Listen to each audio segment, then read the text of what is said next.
Hello and welcome to the Crafty Pint Podcast. I'm Will. I'm James. How are you, Will? I'm doing great, James. I had a wonderful weekend at Blobfish the other day. It was great to be back there celebrating funky and wild and barrel-aged beers. Yeah, second year in a row at Top Nation. 3 sellout sessions, which sold out in a few days. So how was it?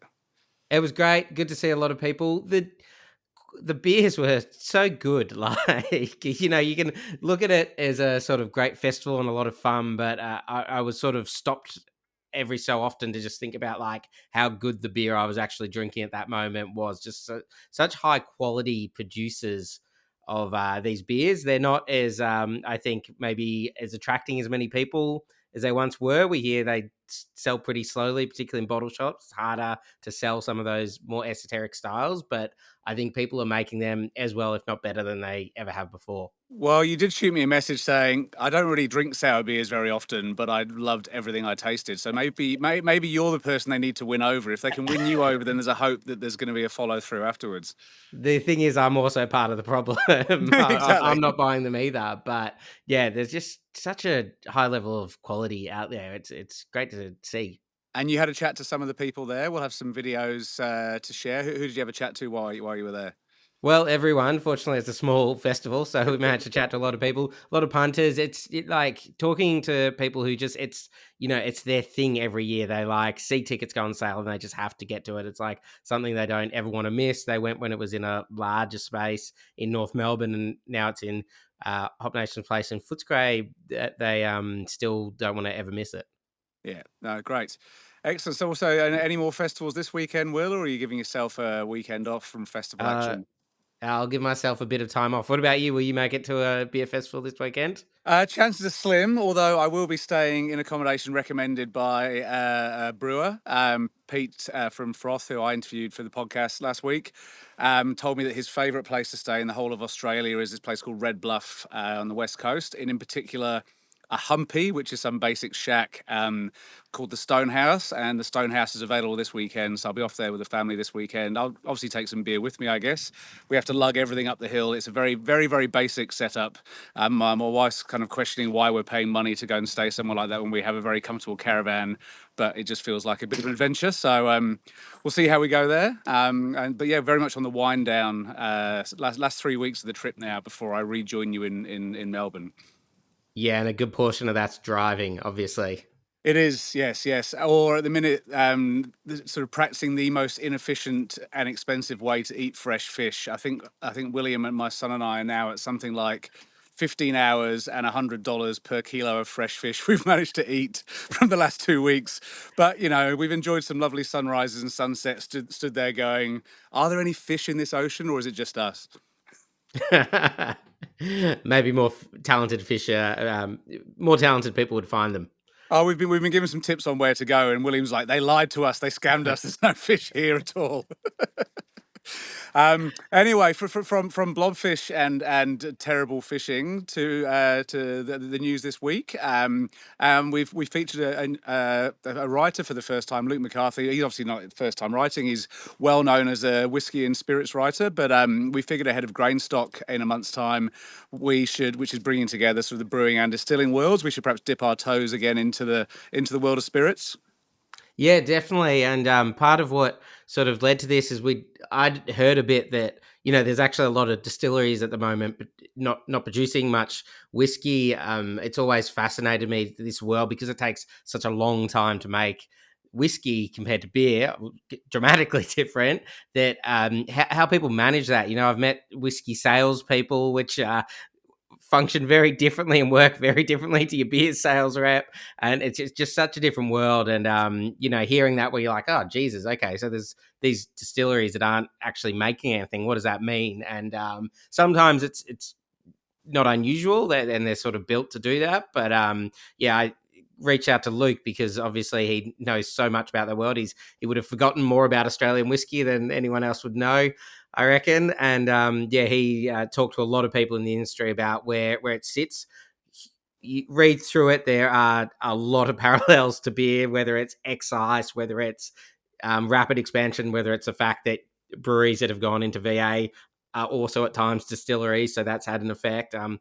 He, really beautifully tied in, I think, the current state of the local whiskey industry. And like with Blobfish before, you read, Luke, and one of the things about the industry at the moment is the quality of Australian whiskey at right now is just also so good.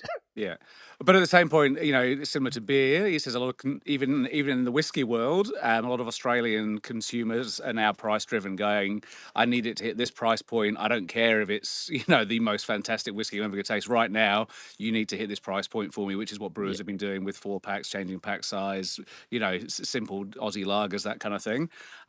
Which I guess is understandable given the state of play. You did kind of wonder whether the whiskey buyer was a bit more immune to what's going on in the world than your sort of craft beer buyer, but it would seem that the parallels are significant. And hopefully this won't be the last piece that Luke McCarthy of the Oz Whiskey Review does for us. It'd be interesting to see what people have to say. There's going to be distillers as well as brewers and the Australian Distillers Association at Grainstock in a month's time. So it'd be really interesting to see just how much common ground there is there and whether there's sort of stuff that can be done to bring the two worlds together in a common cause. Yeah, definitely. And sticking with bringing things together, we had a bit of a chat. Well, I had a chat with Joe from Manchild Brewery, who also runs a festival in St. Helens. And he's run both for some time. And he sort of dawned on him that probably the festival maybe was a bit too big to be profitable, similar to a position a lot of breweries and distilleries find themselves in. And he felt if he could make it smaller, bring people together, he could use the money from that to potentially fund his brewery expansion, because he's bought a system from the team at Morrison's as they've expanded. He's had it for a little while, ready to go. So he was kind of like, oh, actually, what I'm sort of doing is crowdfunding here. And I liked the sort of teaser that. Joe is in no way a fan of crowdfunding. He probably has similar feelings to a lot of people in the industry. A lot of the conversations you hear where people are like, oh, well, you don't really get that much out of it. Whereas he's like, well, come to my festival and you'll get a lot of live music, you'll get some great comedy, you can drink beer, and hopefully one day you'll get to visit my brewery as well. Yeah, no, it's interesting. It's like giving the benefits first, in the hope that he gets benefits himself down the line. Good stuff. And you've also had a chat to another brewery doing some good and interesting stuff in the Gong, the guys at Seeker. Yeah, so I spoke to Jeff Argent. They recently expanded their brewery. It's not dramatically bigger, but will be far more efficient for them and allows them to sort of keep up with their core range as well as their limiteds, which have been going pretty wild. That they're one of these breweries that release multiple limiteds at any one time. When looking into expanding, they had an electric setup in order to go bigger and get gas, which is kind of so you could have steam operated brewery, which is more useful. Would have had to install a gas line. That is obviously expensive. So Jeff did some digging and he landed on thermal oil, which he thinks they may currently be the only brewery in Australia using it. He certainly tried to ask around a lot because he wanted help setting it up and he wanted to bounce these ideas off it. He said when he fired it up, he wasn't sure if it would work. But the thermal oil, it means he can heat that oil with electrical parts, mostly from the solar panels on top of the brewery, and that keeps the oil hot. If you've ever, well, I'm sure most people have cooked with oil before. If you deep fry anything at home, you want to be pretty careful of the thing, the pot of oil for a pretty long time after you've dropped something in it. You don't want to put your hand in there. Sound like you're speaking from experience here, Will. Oh, dude, no, I just, I've seen these Ramsay's Kitchen Nightmares and those kind of shows. But basically it's an unusual system. Currumbin Valley Brewing had something similar where they used waste oil. They're obviously no longer operating, but it was interesting to talk to Jeff as sort of potentially a pioneer of this. It's not new technology, but it hasn't really been embraced by the beer industry that much, or at least he doesn't think in Australia. Obviously, if you're using this system too, you can always reach out to Jeff because he'd probably still like to pick your brains. I've only brewed a few batches on it so far. Yeah, an excellent use of the word digging when talking about gas and thermal oil there, Will. Fine use of a pun there. So we'll have links to all of those articles in the show notes. Before we get to this week's main guest, we've got some more upcoming events for our Crafty Cabal Beer Club members. So Mick Rust will be hosting an event called Staring at the Sun at Helios, talking of another sustainable brewery, Helios, the sort of sun-powered brewery in Brisbane. They're offering a behind-the-scenes brewery tour, tasting, putting on some special stuff there later this month. Then in October, I'll be hosting Red Duck. Scott and Vanessa, the founders of Red Duck, they turn 20 next month, so we'll be hosting them at the Audacious Monk Cellars. And in fact, the next event coming up features this week's guest, Reese Lopez from Evil Megacore. So I'll be joining him at Frio Social on the 20th of September for a lunchtime tasting and a journey through his brain, I guess. Really, he'd be up there with the most fascinating guests we've had on the podcast. We talk a fair bit, obviously, about beer and his unique approach to subscription model, that kind of thing, but also some interesting sort of political chat and sort of views on various things in the world. Featured fairly prominently. I don't know what you made of it. Was it one of the few that you haven't sort of been hosting, but you'll have watched back? I don't know what you'd have made of the chat. Yeah, no, it definitely went all over the place. I never knew what direction it was heading. So you co-hosted obviously with Guy Southern. I felt like Guy tried to sort of temper the conversation at a few times, but you can't really with Reese. It sort of jumped all over the place, and there may have been a moment where you're trying to wrap it up, and he saw right through that and just kept on He goes, running I know anyway. you want to finish this now, but I really need to get this point across. Yeah, yeah. Oh, no, but he's a great guy. He's one of the, I'd say smartest people in the business, and he's also got a, real strong moral compass that might not align with everybody's out there. But so, we talk about his Medicine Sans Frontier fundraising beer that he's just put together, which has had a great response, and just his sort of unique approach to brewing since he moved on from other sides. So yeah, really fascinating chat. And if you want to hear from him in person, you can join us there at Frio Social on the 20th of September. Yes, definitely. And, we might have a few new listeners because they just love Reese so much and what he does at Evil Megacorp. So you might want to shout him out as the Bluestone Yeast Brewery of the Month, or you could shout out any other brewery that you just love. You might love what they're about. You might just love the founders' views on AI and the likes, or maybe you'd like to blacklist them. I don't know, but maybe that'll make you vote for someone else. But if you wanted to nominate someone, you could do so at craftypint.com/bluestone. He'd even be a good subject for Have You Done a Rallings, Sarah, a good beer citizen, given he is donating all the takings apart from GST and postage of his Medicine Sans Frontier fundraising beer as well. So, so if you want to nominate a good beer citizen, you can have You Done a Rallings campaign, which is craftypint.com/rallings. All of that said and done, I guess time to get to the chat with Reese after a short break. So, Will? Yeah, enjoy the chat. And if you do, make sure you leave us a review, comment, or like on our podcast, wherever you get your podcast. Cheers. Cheers.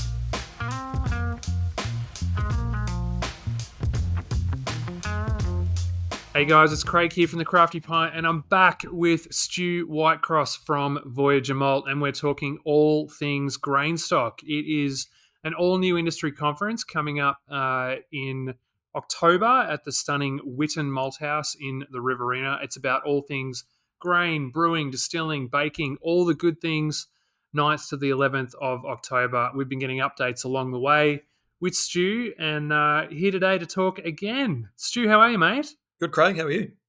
Good, man. Now, I've been thrilled to see the program coming together on the website, grainstock.com.au. Mate, tell us today, I guess from a brewer's perspective, like who have we got coming along speaking at the conference? Who's the ones to look out for? Yeah, look, we've got an amazing list of speakers. I think I've said previously how overwhelmed I've been by everyone, whether it's industry, brewers, speakers, people wanting to help out us by and basically pulling this event off. We've got the free sponsored buses coming out of the capital cities. We've got amazing product donations, but we've certainly seen that with our speakers and presenters. Whilst there is a focus on grain and the supply chain across brewing, baking, distilling, technical sessions from maltsters and sensory sessions. We're really kind of leveraging off the fact that this symposium is held beside a grain processing facility and beside a paddock. So a lot of really good hands-on practical demonstrations that we're running here as well.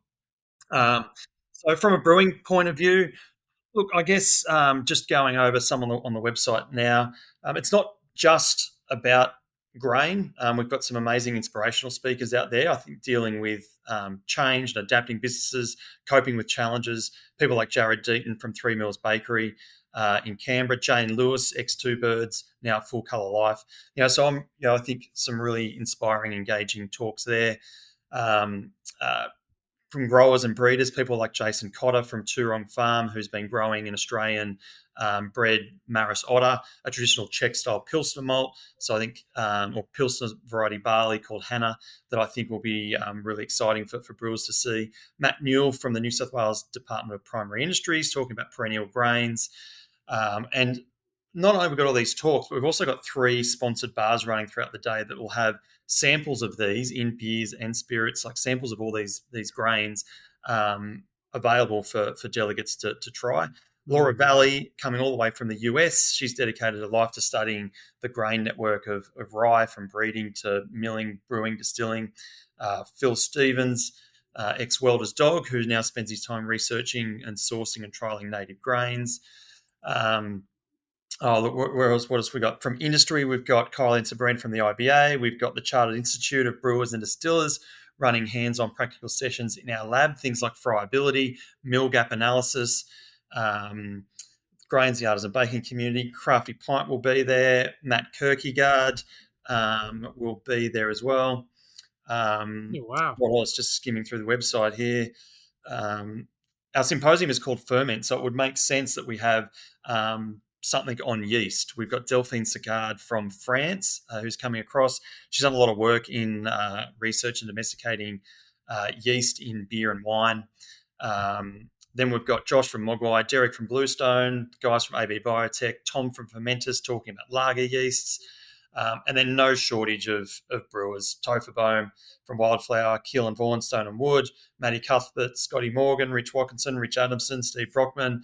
The list goes on and on and on. It's a who's who, Stu. Sorry, mate. I need to take a breath. Panels with farmers, processors. There's many more that I haven't mentioned. You can check it out on the website.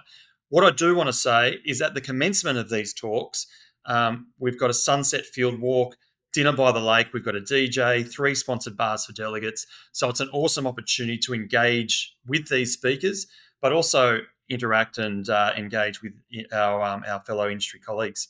There you go. Party by the Riverina. Fantastic. Mate, and you've got the buses happening, you mentioned. How is that working again? Give us the reminder on how brewers can get their tickets. We do, mate. So thanks to Joe White's, Barrett Burson, AMSAT Malt, we've got free buses for brewers coming out of Sydney, Melbourne, Canberra, Batemans Bay, Adelaide. There's only a few seats remaining. So basically, a brewer can sponsor a keg, jump on that bus, get a 3-day free pass to Grainstock, return travel on the bus. Based on the current flights to get in and out of Griffith and the ticket prices, it's basically valued at $1,500. Wow. So they are selling out very quickly. We've only got a few left on the Sydney bus. I think Adelaide is almost nearly full. If you're wanting to get on these buses, book immediately. Yeah, fantastic. Well, guys, there you have it. It sounds like it is going to be an epic time at Grainstock. Make sure you get along. 9th to the 11th of October. Head to the website, grainstock.com.au, fill in a form, book your tickets on the bus, donate a keg. It couldn't be an easier system and the process to go through. Jump on it. And thank you, Stu. We'll be back for more Grainstock updates soon. Thanks, Craig. Cheers, mate.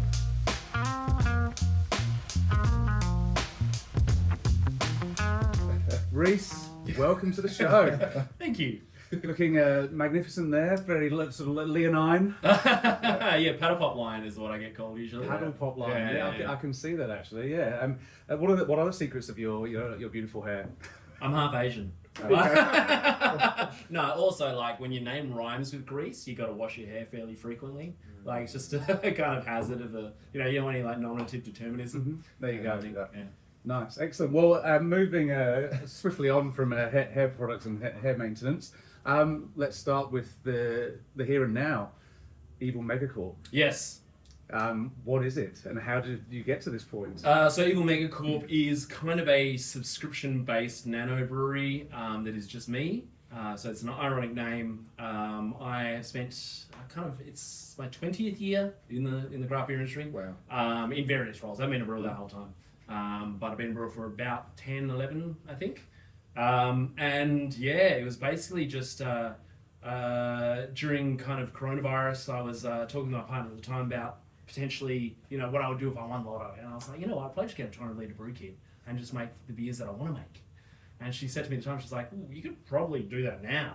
And I did. I mean, I shouldn't have, but I did. And I kind of bit the bullet and, started like looking at kits and stuff like that. Got some stuff made out of China from Tietai, which is a company that I've used several times already before for a few different builds for the other side. And yeah, and then just then it was all a bit real, and I kind of had to do it. To be honest with you, the first time you told me about it, I thought it was a joke. And you Yeah, and you looked at me dead in the eyes and went, "I mortgaged my house, dude." Yeah. And I went, "Oh, this is real." Yeah, well, it's. I mean, I've always wanted to do this kind of thing, not exactly like this, but I kind of started saving for this about 14 years ago. Yeah. So it's been a long kind of project. Yeah. But obviously it's taken a lot of incarnations over the time. That was before I had been on social media and stuff like that. So yeah, and just there's a lot of different the market and the kind of layout of the beer industry is quite different to how it is then. So it's obviously changed a lot over that time. And did you have the name first? Did everything come from the concept? This Evil Megacorp. What would that look like? No, so that was a joke. So it was originally, it's like the high school thing about you talking to your mates and you kind of like, oh, we're going to make a band and it's going to be this and you're going to be on bass and all that kind of thing. So when you're like a bit more nerdy in beer industry, it's like, we're going to make a brewery one day and it's going to do this and that. There's a few people that I was, just talking shit over beers with. And Evil Megacorp was kind of a bit of a joke name because at the time, in the same way that like now everyone's brand identity is all about the beach. We love the beach. We love going surfing. We love the outdoors. Seagulls, more seagulls. Yeah, exactly. Yeah. But so, yeah. So the brand identity of that time, kind of like 2005, 2008, was a lot of really big companies being like, we're ye olde, and then like these sepia tones, and then and they'd pretend that it was about some guy from 150 years ago who was doing this thing, and then try and like pull that brand recognition to become, I guess, because they were like self-conscious about craft being this new thing, and everyone really wanted to focus in on this kind of thing. And back when they called it boutique beer, and it was kind of a piss take because some of these are like massive companies, and so it was craft washing the whole thing. And so yeah, it was like, what if you did the opposite of that and just be this small hard scrabble independent and pretend to be this big evil mega corporation. And I sometimes I take a joke too far. and how does it actually work on a sort of daily or weekly basis? You are the sole employee. You are the benevolent dictator of Correct, Evil Megacorp. I prefer to call it a workers' owned utopia, but I don't really have a schedule. It's pretty good. So like I have a 6-week rotation. So originally it was a 4-week rotation because of I'd partially funded. Brewers don't get paid for much, So I partially funded the last little leg of it by pre-selling subscriptions, and so then I really had to concentrate on repaying those people, and it took longer than I expected it to, and so I ended up extending the subscriptions for the real earliest people that jumped on. And with that, I had to kind of like make a whole lot of beer. So I was just churning it out as much as possible, working 7 days a week, making no money, and getting those beers out. And then, but yeah, now I've reverted to like a 6-week rotation. So I've got 4 tanks. I send out 4 beers every 6 weeks. Gives me a bit of breathing room where I can kind of take a few days off here and there. I can do some extra beers and stuff like that. So yeah, really, it's kind of a feast and famine type thing. Okay. So you brew all those beers in 1 week, and then no, okay. No, I kind of usually I'll brew brew them over kind of 3 weeks, but at the same time, there's all the other stuff, you know, label design and labeling and shipping it. Making hostage videos about new releases. My really good, real schmick social media presence. And like, you know, there's also I've got the old stock that there's leftover stuff, because you're never going to make exactly, you know, 400 cans of a thing. It's always going to be a little bit more, and then I have the leftover, put that online, and then organising that. Orders come in over, you know, the next kind of week or so, and sending them out and getting more ingredients, writing new recipes, doing collaborations. Yeah, it's all a bit of a mess. But yeah, so then there's like one furious week where I've got all the cans together, I've got all the labels, everything's in milk crates stacked around me. I own like 85 milk crates, and it's crazy. I'm so rich in milk crates. I'm pretty sure that Masters and Browns own No. those. I bought every single milk crate except for 2 that I stole from. Never mind. Yeah. But yeah, so I got the receipts though. But yeah, so then I'm like furiously putting them all in boxes. There's so much like double, triple, quadruple handling just because of the nature of it. You know, chucking a little sticker, taping them up, printing out the big, you know, getting all the spreadsheets, chucking people in various carriers. Some people prefer Aramex or Couriers Please or Australia Post, all that kind of stuff. And then, you know, I have one big day where I ship it all out, and then I start thinking about the next thing. So, just to step back though, the subscription model concept, where did this all come from?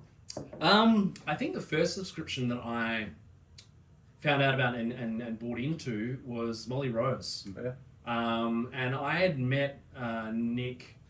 It's Nick, right? Yeah. Yeah. Sorry. I'd met Nick just in brief passing when he was having a beer out the back of my share house with my housemate many years ago. And he was like, you know, he's a very nice guy. He was very nicely telling us why our beers were shit, our homebrew, which I really appreciated. You know, like feedback from a pro is always good. And I think he was just going to head over to Stone and Wood. So this is a while before we started Molly Rose. And I was like, oh, that guy was nice, you know, I'll kick in for that. And I was like, oh, this is a pretty cool model. And then did the numbers. I'm like, this is how much I paid, this is how much I'm getting. I was like, oh, this is actually a really good like way of getting your base level of your stuff that kind of keeps you ticking over.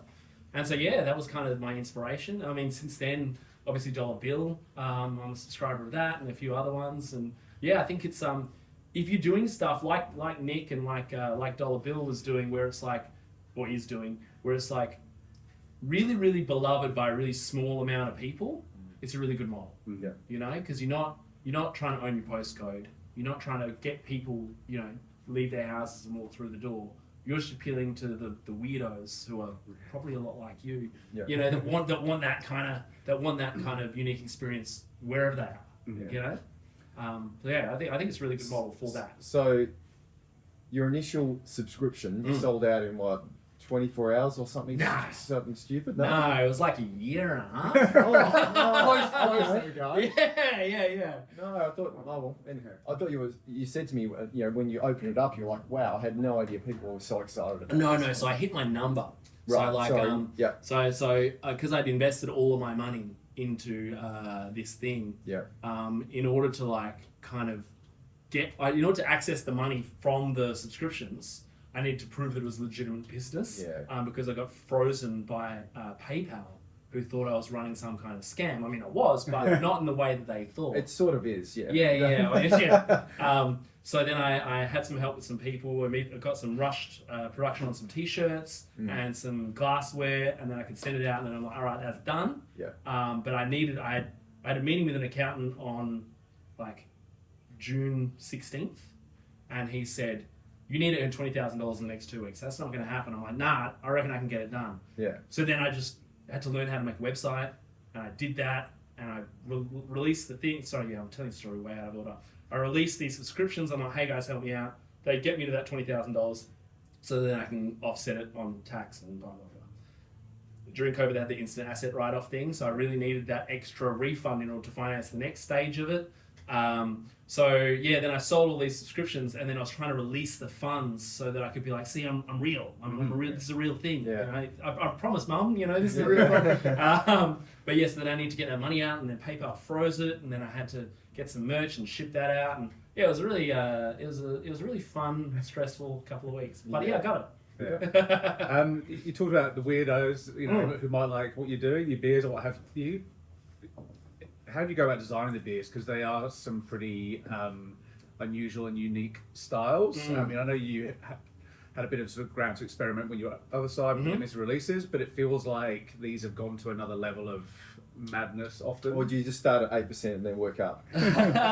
Well, so the thing about Other Side is that Other Side, makes 500,000 litres a year and has all these staff and all that kind of stuff. And any business like that, run out of their excise allocation after the first 2 months or whatever, cash flow becomes really important. So while I was able to experiment, there was still a strong motivating factor to make sure that it was kind of still accessible to most people.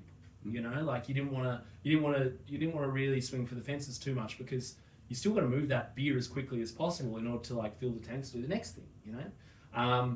And that wasn't from above or anything like that. That was just me understanding the material realities of running a business. Commercial reality. Yeah, exactly. So like the difference is that I've kind of already sold it. Mm-hmm. So, if you're going to get a green Pandan oat cream, you're just going to get it. Like, I've already got the money. What do you want? Yeah. Also, you don't say this is what the next 4 beers are going to do. No. This is No, right. this is like the most expensive lucky dip in Australia. Yeah, exactly. So I do some experimenters. Firstly, I just like cooking as well, so that helps. But sometimes I'll get a new ingredient or whatever, and then from there, like I'll see how it tastes and how it presents and all that kind of stuff, and then I'll just have 3 more questions that I want to answer with the beer down the track. It's like, what if I do this, or what if I put that, or if I, kind of make these syncretic styles kind of come together and create something else. But like, do you try and have a theme to each release? Like each they 4 happen beers? accidentally a lot. Okay. No, not consciously. I try and do a few things on purpose as possible, but yeah, it's just like you say I do like weird, interesting stuff. Honestly, if I left it up to what the subscribers wanted, it would pretty much mostly be like hazies, double West Coast, pastry stout. Yeah. That would be it. So like I try and one of every 4 try and make them eat their veggies a little bit, and like try something a bit, maybe something that I've never made before, or like a new idea or some historic style or something. And in terms of there's the beers that are pretty out there, then there's the names. Like do the names often come first, or the names come afterwards, and then the label design. And we'll talk about you today. Even in terms of the names, the labels, and even some of the merch I've seen you pushing as well. Yeah, my range of Crocs. Yeah. So how does that come about? It's just. I just don't take anything too seriously anymore. So it's just if it's some sorry, I stopped in the table. If an idea makes me laugh, I'll kind of use it. Sometimes it's a beer name comes first. Sometimes the style comes first. I'll try and find something that's appropriate to that. But yeah, like. What's the beauty of only having to answer to yourself? Yeah, and also just the way my stuff is scheduled is that like I print all the labels in my house. So I do all the design in my house and then print the labels. So I'll can my beer and then go home and drink it, decide what the style is, and then write a description as I'm drinking it, often design a label, sometimes even come up with an entire concept, and then print it overnight. Wake up, my brain turns on and the printer's not running, and I have to change the labeler over or change the ink or whatever, and then the next day come and manually label it, And have you had any blowback from people about using AI for the labels? Yeah. All the time. And what's your take on that? I mean, obviously, the idea is it's a one-person business, and if you're not a graphic designer, what else are you going to do? But what has been your response? People going, AI is a terrible thing. It's taking away creative, jobs or what have you. Look, how long you got? We can think about this for half an hour, but like I think about it a lot, obviously, and the ethical ramifications of it and all that kind of stuff.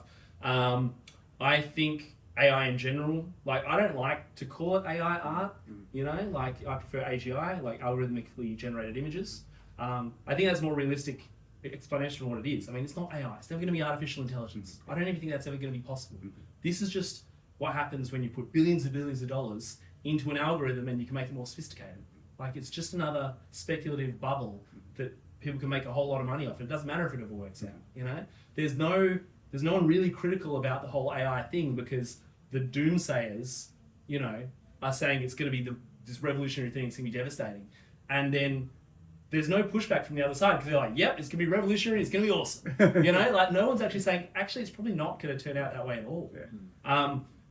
As for me and my use of AI, I really don't, I understand people's kind of innate aversion to, you know, replacing artists. This isn't fucking art. This is commerce. You know, like it's not art. It's a stupid picture of my dog on a beer can. Yeah. You know, like it's not art. And also there was no capacity for an artist to be used. You know, there was no chance for that ever happening because I just didn't have the money for it. And I don't have the time. You know, I can't can a beer and be like, you know, it tastes like this. I want you to do it like this, and then they do it immediately, and then I can send it off to the printer. That's not how it works. But I think that like there's also another thing that I considered is like, by using AI art, am I giving myself an unfair advantage over other breweries that are paying artists because they don't have that cost? But I'm not on the shelf next. Yeah. You know, the beer's already sold. No one's buying my can for the AGI. You know, like they've already bought it. Yeah. Like it was either that or I just palette swap a logo. You know, like, this is just more fun. Yeah. You know? Fair enough. But Yes, here we go. AI sucks. Like as a concept, it sucks. But it sucks because it is going to take away people's jobs. You know, and it's like I'm accessible. You know, I'm there on the internet. I answer my emails, so like people will put their ire towards me about this. Not people that have ever bought my beers, but you know, just other people who want to have a spray and you know feel some righteous indignation. I can relate to that. And I can relate to that. But you know, like the real issue is that it's going to be taking away people's jobs who are like bookkeepers and you know translators and all of those low-level jobs, like transactional things. yeah. But when you start a career and you do the like kind of dumb easy work as you're learning your skill set in the company, those jobs are going to disappear. Yeah. And so there's going to be no bridge between you know running the company and then starting on day one. Like it's just going to be used to take away people's jobs and reduce or like make people compete with this free thing or this cheap thing. You know, and it's very anti-worker. It's gonna be devastating, but not because it's good, but because this is what capitalism does. You know, It's a handy tool for you at least. yeah. Well, look, I don't. Yeah, as I said, I don't think picture of my dog's really going to change the world, but you know. And a little Simon, guy, you wanted to ask a question about the dog as well. Was the dog and religion or something? Oh yeah. No. So when we caught up for an interview last year, Yeah. the last thing you said to me when we were leaving, you're like, oh, I forgot to mention my dog's religion. I invented a religion for my dog. So can you talk us through the dogma? What? No, I was just I can't remember why. I probably had a few beers, and I was just wondering. It's like if my dog Birdie, she's like a little, you know, Frenchy mongrel type thing. It's like if she had a religion, what would it look like? And this was like really early in the AI kind of thing, and like most of the AGI stuff is just trash. I was like, let's have a little dick around. And I eventually set it on something. I tried a lot of different variations of it, but it wasn't until I got to like Ethiopian Orthodox Christianity as kind of like a you know, great colors and all that kind of stuff. And yeah, so I was like, you know, my dog as a kind of like a pope type figure with the sunlight streaming through the stained glass, and because it's just a great little image. Renaissance almost. Right, but I just had that just for fun, you know. Yeah. And then I was like, what if I call it, are you there dog, it's me dog? And I was like, oh, that's got to be me. So. Yeah. These things come together. Yeah, exactly. Yeah, so of course you got to use an Abbey style, and yeah. You know. Yeah. I don't know. She's been on a few more since then. Yeah. Like did my first barrel aged beer. It was like I walk around the park every day, and she really wants to make friends with the black swans that live at the lake. And they fucking hate her because she's a dog. So it's like her in like this kind of Roman battle kind of thing, like, you know, like the war elephants and stuff like that, like a war swan. Yeah. You know? And war swan. Yeah. Got another one coming out next week, which is like her as a playing a banjo as like one of those what's a Mexican mariachi, like a mariachi kind of musician. Yeah, exactly. That kind of so that's fun. Maybe we should talk about some beer at some point. Yeah. But I was going to say, it's not that important. No. But aside from that, I mean, it sounds like you're pretty happy in your own company, but do you actually miss the company, you know, as you are working solo the whole time on the even make everything you do? I thought I would more than I do, because I'm really unscheduled. I can just I can catch up with friends, and it's been really good. Like people that I've known for 20 years in the industry or whatever that I have kind of lost touch with because I've been so busy and they've been so busy or whatever. I can kind of fit in around them and be like, hey, look, I'm taking lunch at 1. Do you want to have a chat? I'm like, yeah, absolutely. I've got like a kind of a core range of 3 or 4 people that I'm always bouncing ideas off and stuff. And yeah. So you do have a core range. Yeah, a core range of reprobates that never push back on my stupid ideas. But yeah, no, and also like being a head brewer in a large kind of company is also quite lonely sometimes. Like you are the kind of middle part between the contradiction between owners, management, and production. So like that can be quite lonely as well. But yeah, no, I thought I would have more of an issue with it than I do, which has been really nice. Yeah. So the growth's been amazing. It's he's laughing, right? Well, you've landed where you wanted to be, but how sustainable is this? That's right. Yeah, it's wild. Yeah. It's wild to watch from the outside. Like it made sense to me, and you've actually landed the premise of no scale, ambitious. Yeah, doing a no growth. Yeah, no growth. Single person operation. But can you do this till retirement? Is that viable? Probably not physically. Like I mean, my body won't, especially the smaller a brewery gets, the more physical labour is involved. Yeah. So I probably can't do it for the next 25 years. Yeah. So yeah, I don't know. What about staying relevant as well? Because I guess you look at even like sort of beer bars, the pointy end beer bars. It could be, I think you have to work a lot harder to keep people coming through the door there than you might with a traditional pub. And I guess with brewers that aren't just relying on a sort of approachably priced core range beer or whatever, and always trying to do something different, and whether it's one drop or range beer, like they trying to do be like almost like the hype brewery. How do you sort of I guess hope to maintain that going over time? And people are like, this is still the cool brand that I want to be part of. To be honest, I just don't think about it. My goal is to do something that I would like, and I feel that I'm not a unique, special individual. If I like it, other people probably gonna like. So like if I can do something that appeals to me, I'm sure there's I don't need that many customers. I'm nearly sold out completely, and that'll be 600 people. So what that is 1% of 1% of the entire population of Australia. I need a quarter of that. That's all I need. Yeah. So I don't really need to. I don't feel like I need to waste my time thinking about it. But at the same time, every week is R&D week. I can kind of do whatever I want, and 2 or 3 weeks later I can send a beer out and just see what happens. So I feel like I can move with the market. As long as I'm paying attention. Yeah. And what is the end goal for Evil Megacorp? Do you think if you look a few years down the line? Not much. Wow. I'd like to pay my house off. That'd be nice. Yeah. I'd like to get to the point where I can kind of have a consistent thing and start taking some holidays again. That'd be nice. I think going back to your question about can I do this forever? Probably not. If I was ever going to expand though, I'd probably want to make it like a workers owned type thing. So I really need to get to the point where I've pulled enough out of it to pay what I put into it. That I'm happy kind of sharing that with someone else. I wouldn't want to just hire someone. I personally, I don't like the way that we structure society where you give someone less than the value of their labor and you take the surplus. I don't like that so much. It's happened to me all my life. I know that's how the world works, but I'd rather not do that if I can avoid it. So I just do all the work. And when it comes to the point where I'm not going to do that, then it's going to be a kind of a more egalitarian split.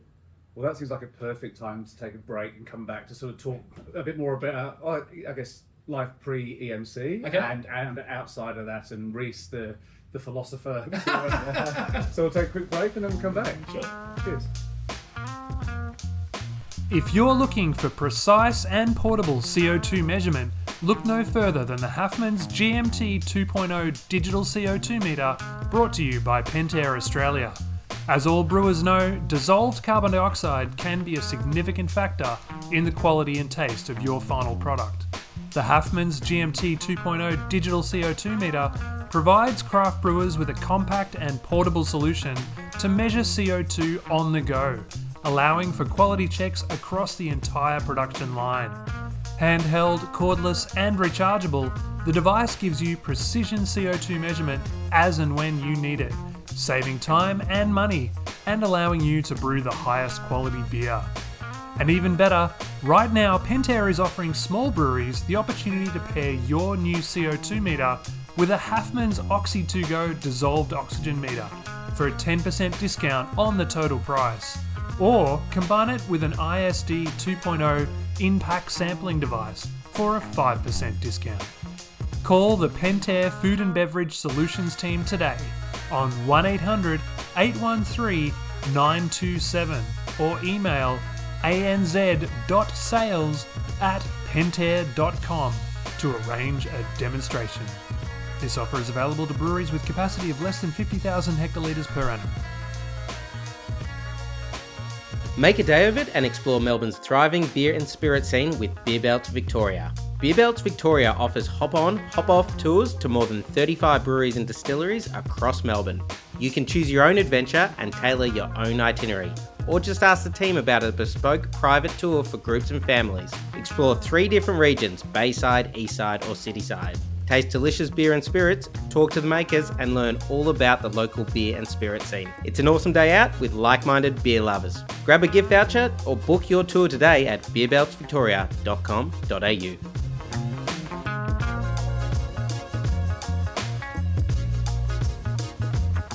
All right, we're back. Reece, do you want to step back in time and tell us what sparked your interest in beer? Where did it all kick off from? Little Creatures. Yeah. So I was studying at university, and I was telling a friend of mine who was a bit older than me, good mate of mine now, still to this day. I was like a 17-year-old kid. I just turned 18, I think, that week, and I'm going to go get a job doing night fill. I'm just going to need some money. Well, you need to be 18 for that, but you know what I mean. Yeah. That was just a coincidence. He's like, "You're 18, right? Come do this thing. I work at this restaurant." And I'm like, "All right, yeah, cool. I'll come do a trial." And that was Little Creatures. Kind of undersold it being a restaurant. It's this massive, beer barn on the water kind of thing. And I was like, "This is the old Crocodile Farm." But yeah, I just loved it. I just fell in love with beer and just, that same thing that got everyone in that kind of 2004 kind of era where it's like just like machines and people doing stuff. It's like actually you can actually see something being made, and then that's just, I think that really the romance of that, especially as we'd all kind of experienced the kind of like the deindustrialization of jobs moving overseas for manufacturing and everything becoming about email jobs and that kind of stuff. Like there was something really romantic about that, and myself, I got that as well. And it was the first time I realized that the beautiful kind of hoppy expression from that Little Creatures Pale Ale. I was like, I didn't know that beer didn't have to taste like Tooheys Extra Dry. Yeah. And I just kind of fell in love with it from there. There's probably something about the speed of change in that space as well that works well for you. Lots of ideas. What are you implying? I don't know. But you talk about things being moved offshore and all the rest of it. And definitely for myself as well. Like there's every 2 weeks there's something new, and you can be involved in this mini project that's part of a larger project. Like I can imagine being down in Freo in those early days and things being very manual and working it out as you go along. Yes. Well, I mean, you were a glassy at that point. Yeah, I literally, I was just hospitality. I never actually brewed at Creatures for 1 week with Tom Champion, who's now the head brewer of Felons. Actually, I think it was about like 5 weeks. Broke his arm. And so we actually need someone just to move stuff around. Yeah. And I was the passionate kind of annoying guy that just always asked questions when they were trying to have lunch and stuff. Yeah. And so I got that one. That could be another name for your project. Instead of Eagle Mega called Passionate Annoying Guy. Yeah, well, I think it's implied. That's what the video is for. That's his cow punk band. Yeah. And in terms of going from there, sort of falling in love with Creatures and the beer, what were your sort of next steps into brewing? Well, I mean, I hadn't decided I wanted to do beer then. I was just like a passionate amateur, and then obviously those days you couldn't really get American beers that weren't oxidized, so I went the kind of Belgian, German kind of route. Still don't love English ales, so I kind of avoided those ones. And then yeah, I was a hospo kid, so just kind of went traveling. I was still studying at that time, and took off, went to India for a while, and then came back, and I was like, yeah, after rolling around India for a while, it kind of makes you a little bit. Fremantle feels a bit sleepy, so I was like, I'm going to go somewhere else and move to a different city, and I did that for about 4 or 5 years. Was there an element of journalism along the way or something? Well, yeah, that was my degree was Yeah, in. okay. Yeah. So my degree was in journalism. So it's broadcast actually, because that was the most fun. You got to like play with dials and stuff. Like originally I wanted to do print, but I was like, I just don't think about the future. But now podcasts and stuff, you over there, that's the one part of journalism that's actually having growth, right? Yeah. If only. But yeah, so I was doing that, and then I kind of moved to a new city in Australia, worked there for 6 months, then go overseas and tour around for a bit till my money ran out, and then moved to another city and did that for about 4 or 5 years, and had a really good time. And then ended up back at the Monk though. At some I point. did. Yeah, that was after. So Okay. so then I came back, and I kind of beaten the wanderlust out of me a bit. So I bought some things to weigh me down. I remember I bought like a fridge and a couch. My mum was real happy about that. So I was like, I'm going to stay here for a little bit. And then, I think I went back to Creatures for a bit at that point. Then ended up working in restaurants and stuff like that, and got a job I was doing the brewery tours at Creatures and teaching people about beer and all that kind of stuff, which really helped develop my knowledge and palate and stuff. Got a job doing some sales stuff for a local distributor. And then from there, got a job brewing at Gage Roads. There was a brief kind of period where I was at Brew Corp for a bit in between that. And then from Gage Roads, went to the Monk, which is now defunct. And from the Monk, I got... That was probably the first time I met you, and you just brewed what would have been maybe one of WA's first sour beers. I think it was definitely WA's. It was almost Australia, but I think Brendan O'Sullivan had done one just before, because he does that. Yeah. He's a bastard. So I knew, what's Brendan O'Sullivan done? But yeah, so the kettle sour, I think back in those days Just yogurt. Just put it in. fat-free yogurt. Yes. That's important distinction. But yeah. Then from Monk, I just got a message, I think, from someone, and they're like talking about this brewery project they want to start, and I just left Gage Roads, and they were saying they want to do this contract brewery. So I just presumed that they want information about, from someone who was on the inside, what the contract thing was like at Gage Roads. Gage Roads was really heavily contracted the time that I was there. After I left, they did the return to craft transition. But yeah, so then I just went down in Freo, had a Reuben, I remember, with these guys, and they were telling me all their ambitions and stuff. They came from a music background. And then at the end of it, they offered me a job. I didn't even realise it was an interview. So I was like, okay, let me think about it. And and that was 2015, 2016, thereabouts. I reckon the photo we used for that article was taken outside the Monk as well, I think. That sounds right. Yeah. Would have been, about the start of Other Side with the socials at the first beer. The first beer was Festive. Festive, that's right, yeah. I might have actually been with Seb. Yes. At the Balmoral, back in the day. at the Balmoral. That's right. It was the Balmoral. Yes. Yeah. But yeah, the Festive, the original Festive, that was. But the launch party was in that tiny tin shed. Yeah. Stack Street. Yeah. But yeah, no, that first batch of Festive was just me trying to be way too clever, and it was like all these different malts in there. It's like it's fucking summer out. Slow down to it was like my first try to kind of build something from scratch. Yeah. But yeah, no, it was actually it wasn't my first try. I did a lot of red ales and red IPAs at the Monk before that.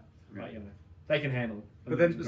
But then you were involved, I guess, from that very early stage of Other Side, through all the growth, then becoming established one of WA's best and bigger breweries as well. So what was that like, sort of going, I guess, a lot of different jobs in different breweries, and then suddenly being a central part of this? It was this awesome. build. It was a really, really good learning experience, and probably invaluable to what I'm doing now. Yeah. Like just the whole, music festivals are full of creative type people, and those kinds of people are really prone to changing their minds immediately. So that it's like when you build a brewery, you don't just design a brewery. You probably design like 7 breweries as the plan changes, and you go back to the drawing board, start all over again. But it was all the stuff. It was doing the logistics, doing the rep side of things, obviously like acquisition of materials that need to go down to this place that's making it for you. Oh, we were doing the kind of contract brewing thing for the first 2 years. And then, like planning out how the brewery's going to be. What's the structure look like? Is this cool room big enough if we change the amount of tanks we have and all that kind of stuff? Like that was really, really invaluable experience. And unfortunately, I was the person in the organisation that had the most brewing experience, which was bugger all. So I kind of had no one to turn to and just had to figure it out, And you kind of maybe it's survivorship bias, but you kind of just stop worrying, just see what happens. And in terms of your time there, any beers that you hang your hat on and go, I'm really proud that was an awesome beer. Like, In particular, I mean, I just love red ales and red IPAs. I was going to say Red Liner. Yeah, Red Liner, man. It's a great beer. Yeah. Yeah, that malt bill. I actually think I stole that from an American brewery and tweaked it a little bit just because of what ingredients I had. Stole it from an American brewery in one of those like, those brewery magazines, kind of make it at home kind of thing. Yeah. I just like copied down the ratios and then played it around with that in my basement, my bottom floor of my apartment that I was in Fremantle for years. And then that evolved over time and became Harvest, and then Harvest kind of was the basis, the blueprint for Red Liner. I just love red ale. Which is hilarious because the beer that you did with Nick from Molly Rose for Yes. Pint of Origin this year. So I was with James at Molly Rose. We go, well, I'll try the EMC collaboration. I'm like, that is a Lopez malt base. It tastes like every other side malt base in the red space. Yeah. Well, I mean, it does have a lot of my fingerprints all over that beer. We did that kind of in a phone conversation, me and Nick. But as he was like, well, what would you do for this, this, and this? And like halfway through, he's like, we make beers exactly the same. And I'm like, awesome. It was great. Yeah. Hear that Nick was involved so early on in your sort of brewing days. Yeah. I don't think he knows that either. Oh, really? Yeah. We'll see if he listens to Yeah. I hang out with him every now and then, see if he brings this up. Nick. And I guess moving away from beer, even this Yeah, conversation. we talk about beer way too much. But even this conversation already has been, I guess, very sort of philosophical and political viewpoint have come through in the way you talk about the way you view business, the way you view AGI, all that kind of thing. It has, I guess, where do you sit, in terms of, and how's this evolved, and how do you manage to sort of feed it in through the beers, and and try and get any messaging out there to the EMC tribe about followers, your views on the world. Is what I'm going to call it. Wow. But your views on the world, because you do have a very developed and quite individual take on everything. Okay. So I mean, my joke answer where I sit politically is like, what's that convention? It's like socially libertarian, fiscally Maoist. It's kind of that's the kind of half true. But I'm a very lefty kind of dude.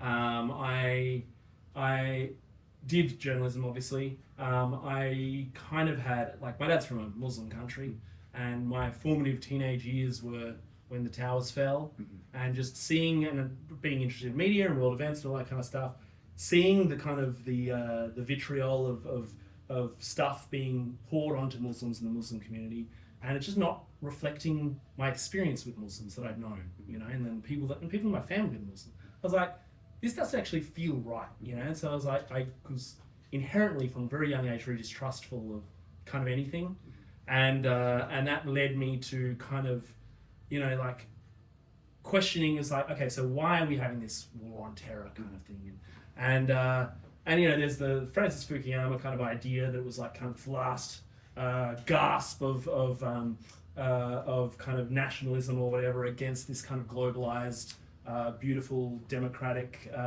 liberal democracy, capitalism thing. He's a bit of an idiot, but that might be true to a degree. I think like the answer was always like, why is this like that? And the answer from all sides of politics was like, that's just what Muslims are like. You know, they're just these bloodthirsty weirdos, you know. And the only thing that really had an explanation for it was dialectical materialism, you know, Marxism and that kind of thing. That was like, people are like this because their material conditions dictate that, you know. And so, yeah, that's kind of got me kind of curious about it. And materialism has never led me wrong, you know. Like, it's helped me make correct decisions in the beer industry and the way I should go about things and what I should put attention to, and helps me understand people that have different background to me, because I'm like, okay, if I was that person and this was my experience, how would I think? How would I look at the world? You know? And like, honestly, man, like the little stupid differences of nothing compared to the big stupid similarities. Like, we're all basically the same. Yeah. You know? So I just think, I think you got to be like, the world's getting weird, right? It's getting bad. It's going to get a lot worse before it gets better, if it gets better at all. And you just kind of like got to find common ground with people and then kind of work with them, not against them, you know? Do you think other businesses within beer, other breweries, bigger breweries, whatever, could look at some of the elements, I guess, the unlike ethos of Evil Megacorp and go, oh, we could be more like this and it would be a good thing? Are there sort of things that you wish people would look at it and go, we could take that out of Reese's crazy little thing and make what we do better in some way? I mean, look, that would certainly be flattering. But I you know, like I've been, you know, kind of a bit of an iconoclast for most of my life, and it's not fun if you don't have the kind of personality for it. Mm-hmm. Like I wouldn't recommend it. You know, like yeah, you kind of got to just be pretty sure about yourself and the way you go about the world, and kind of cop the slings and arrows. You know, like. I don't know that I wouldn't suggest it to someone. Yeah, you know, like I'm just opinionated and I'm confident, and that comes with downsides that I'm totally cool with. But I would feel, I mean, obviously I wasn't very vocal about as much of this stuff when I worked for Other Side, because I knew that any kind of negative attention that would come on me would financially impact my friends that I worked with. You know, like, If I'm consequence. Yeah, exactly. And that's fair. Yeah. You know? But if I'm being a dickhead online because, you know, I think that guy's committing genocide, if someone doesn't like it and they stop buying my beer, it comes out of my pocket. Mm-hmm. That's fine. Yeah. You know? But if it's impacting other people, that's when I feel like a sense of responsibility to shut the fuck up. Yeah. You know? I guess talking and making a difference through beer, tell us about your Medicine Sans Frontières project that's just sort of happening around about now while we're talking. Yeah, brewed the beer a couple of days ago. So Medicine Sans Frontières, Doctors Without Borders, is an organisation, I think possibly some of the best human beings in the world. You know what it is to be a surgeon or whatever, all that medical, all that university debt, you got this $400,000 a year job and all that kind of stuff, high stress, blah, blah, blah, but you know, you get very well remunerated. These people volunteer to go into active conflict zones and set up hospitals. You can check on their website, they've got these big inflatable tent hospitals, and they perform, obviously for free, emergency medical treatment to anyone that needs it, irrespective of their race, religion, political affiliation, all that kind of stuff. At the moment, 3 big places they're doing is South Sudan, Gaza, and of course Ukraine. But it's dangerous. You know, these people are putting their lives on the line for nothing, just for humanity. You know, like I think since 2023, since December 2023, I think 12 of them have been killed in just Gaza. You know, like these people get killed for doing this. So I've supported them for many years, and I've been donating monthly since the Russian invasion of Ukraine. But now I'm in a position where I can kind of do it more. So I got in touch with them and they gave me authorization to use their logo and stuff. They didn't authorize my label, which I'm totally okay with, because when you see it, you'll understand. But yes, then I just went online and it's like, hey guys, I'm doing this beer. Pre-sold 120 4-packs, and then a whole bunch of people donated directly to them as well through that page. So far we've raised $7,500. I want to really try and see if I can push it to 10, because that'd be amazing. Not for any good reasons, just a round number. But yeah, I should have a little bit more left over in about 2 weeks. It'll be ready. Maybe I'll sell some more. And I'm trying to see just how much volume I get before I do the final release, obviously, because I don't want to oversell. How did you decide what beer was suitable for such a project? Well, that was actually because obviously, I'm not donating like part proceeds or, you know, profit split or whatever. It's everything. So all the money, except for shipping and GST, all the money that people have spent on that beer is going to MSF. So that means that I'm paying for everything. So I've been wanting to do this for about a year. And so I've been like squirreling away kind of leftover bits, you know, like didn't use that whole bag of grain on that, you know, that last bag that I used in that thing, put that to the side. And it's kind of like, it's like a composite of, I think, about 5 or 6 different base malts. And then just like little bits of leftover bags of hops and stuff that I'd vac sealed and kind of chucked in the freezer. And of course, it's an IPA because that's what everyone loves. Yeah. You know, if we're going to ask people to buy a 4-pack something sight unseen, I'm not going to do something too weird. You know. Oh, and also I got some watermelon terpenes because Garden. Oh no, it was great. It was great to see that reaction before we even said what the beer was going to be. Amazing. The money just sold came out. in. Yeah, amazing. Huge. Really cool, man. Yeah, I think it shows the weirdos who are into what you're doing are good weirdos. Yeah. Which is often the case. Yeah. I guess looking more broadly at beer, Yeah. you know, you've worked for a number of breweries, but a number of different roles. You know, what's your take on the health of things now? You know, whether in WA or whether wider, and you know, where do you think it's heading? Like, you know, you're very much the pointy end, but you know, yeah. What's your thoughts? I think beer's suffering. I mean, you know, you talk about excise and the costs of everything. Like shipping is increasing and all that kind of stuff. But like, I mean, the excise component notwithstanding, like, well, it's actually connected as well because the excise is directly, you know, related to CPI, and except for when it goes down, of course, they never take it down, but it's directly connected to CPI. Since COVID, most multinational corporations and, you know, the capitalists are essentially doing a capital strike, and they're driving up prices because they can. You know, everything's rising as a result of that, and that's hurting beer, but it's hurting everything. You know, it's hurting everyone that rents or has a mortgage. And that's just like, beer is not immune to that, and I think that especially somewhere like Western Australia where everything's so spread out, transport is huge. You know, there's massive impact on stuff. Like, I think that beer is going to shrink as, you know, global trends are kind of shrinking and stuff.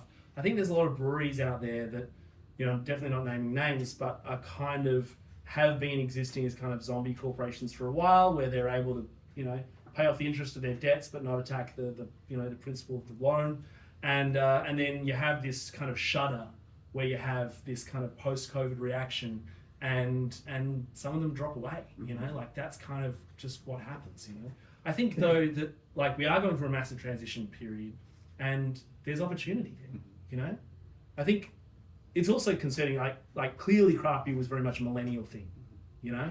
Like the younger generations aren't really engaging with beer in the same way, but I think we just haven't found the thing yet. You know, I think people like One Drop, you know, Rocky Ridge as well, like these like really hyper prolific, really experimental brewers are creating something, and eventually something's going to hit, and then you know, hopefully we're away. Yeah. And what's exciting you? I mean, presumably One Drop and Rocky Ridge, what they're doing. Yeah. Anything else, whether it's breweries or beers or ingredients or styles, or this really, you know, you mentioned terpenes there. Is that something you're having some fun with? Oh, I like terpenes. Like terpenes are really good because with me in particular, my beer is so limited that anything that I can get a couple of extra liters out of is literally paying for my groceries. You know, if I get extra 10 liters, that's like my groceries for the month. You know, like, so that's awesome. I love eating groceries. But in terms of like stuff that's really interesting, like I'm really interested in, I've been talking with a couple of people from Lollamond about just their weird ideas, because they're all hyper passionate beer nerds too. They just don't work in breweries anymore, so they have these ideas they can't use. And so like, you know, recently there was the Lollamond, you know, tour around Australia, and one thing they did was suggest using like diamond lager yeast, pitch at 15 degrees, couple of days later, or like 1/3 through fermentation, pitch Nottingham, and then try and get like the thiol production from that, and then the biotransformation from this one, and kind of create a unique kind of fermentation profile. Kind of set my brain on fire. I've been co-pitching stuff for a while, just to kind of see what happens, you know. I'm really lucky in that, like, because I'm producing all my own labels, I can be like, oh, that over attenuated or that under attenuated. Now it's this, and I can just fix that on the spot. So I don't have that that buffer zone where I need to get everything lined up 4 weeks beforehand and blah blah blah and ship on that day. So yeah, being able to like play around with that. I've got one in tank at the moment that's amazing. It's like really really interesting. And it's just a straight West Coast IPA, but it's really, really cool seeing how those two things interact with each other. Like looking at another one that I want to do soon, which is like trying to decouple the Hefeweizen strain, creating the 4VG clove phenolic and the kind of isoamyl acetate banana ester, and see if like pitching in series with that can decouple those two things and stuff like that. And that is actually really interesting to me. But that's not sexy, and no one's going to buy a beer because of that. But it feeds me, Well, we've sort of got inward into Reese there, looking back outwards again. If you had sort of one sort of hope for beer in the future, having seen it in so many different ways, what would that be? I'd like to see more people doing what I'm doing. I'd like to see more owner operators where they are successful, and I think there's a lot of potential growth. Like, it's really hard at the moment for the medium-sized breweries, particularly with the changes in the last couple of years to the excise threshold and all that kind of stuff. That's quite difficult for those guys, but there's a lot of opportunity for people smaller than that. I think the nano thing that I'm doing, or maybe you have a corner bar or something like that, and have your little, you are the go-to place in your suburb. Like that kind of stuff could be really cool. Like, sorry, I know you want to finish, but I think that I think the internet has kind of really flattened culture a lot. Like, I remember like 20 years ago, you could go to Melbourne and see people dressed different, whatever, and you go to Sydney and there's this particular food trend that's happening. Now everything's kind of homogenized and flattened because the internet's great, but it's made it really easy to spread ideas, to making sure that kind of everyone in every suburb of Australia knows what a banh mi is. Like there's no longer these kind of regional like quirks and trends. I'm hoping that a proliferation of really, really small producers like myself can maybe start creating a movement like that. Like you can have these kind of hyper-local styles and trends start to emerge just because there's a whole bunch of dumbasses like me competing for a point of difference. Thanks, Rose. It seems like a really nice way to resolve this chat. There's a lot happening in EMC, but there's a lot happening inside of you, and it's been quite a journey to watch, be around for many years. And if nothing else, I'm just happy that you're articulating you to the best of your ability through your one-person operation. It's amazing. I don't think there's any other option. No. No one else will have you. It's bleeding out of me one way or another. That's great. No, thanks for coming on the show. Awesome. Thanks for having me. Thanks. Fermentis has long been at the forefront of active dry yeast development, and with the launch of Superior Yeast, has yet again raised the standard with another game-changing evolution. Significant investment in their dry phase production and packaging facilities has raised the microbiological quality of Fermentis beer yeast to a whole new level. With fewer contaminants, Fermentis Active Dry Beer Yeast is better and more reliable than ever. Their new look packaging features customizable labeling, globally compliant markings, and unique QR codes for improved traceability, as well as easy access to production data and product information. And when you're ready to pitch, Fermentis' patented easy-to-open technology, incorporating their trademark Percy device, ensures a more sterile environment when pitching yeast. With less risk of cross-contamination, brewers can craft their best beer with confidence, time and time again. Find out more at fermentis.com and talk to your Bintani representative today. The Crafty Pint podcast is produced and edited by Matt Hoffman. You can get all your beer-related news and reviews on the Crafty Pint website, craftypint.com, and can stay up to date on future podcast episodes via our socials. We wouldn't be able to produce the podcast or the website, events or festivals we run without the support of the beer industry, whether that's suppliers, bars, breweries or bottle shops. If you'd like to support the show or partner with the Crafty Pint in other ways, please reach out to Craig via the details in the show notes. And if you're a beer lover who'd like to support what we do, you can join our exclusive club for beer lovers, the Crafty Cabal. Visit craftykabal.com for more. And until next time, drink good beer.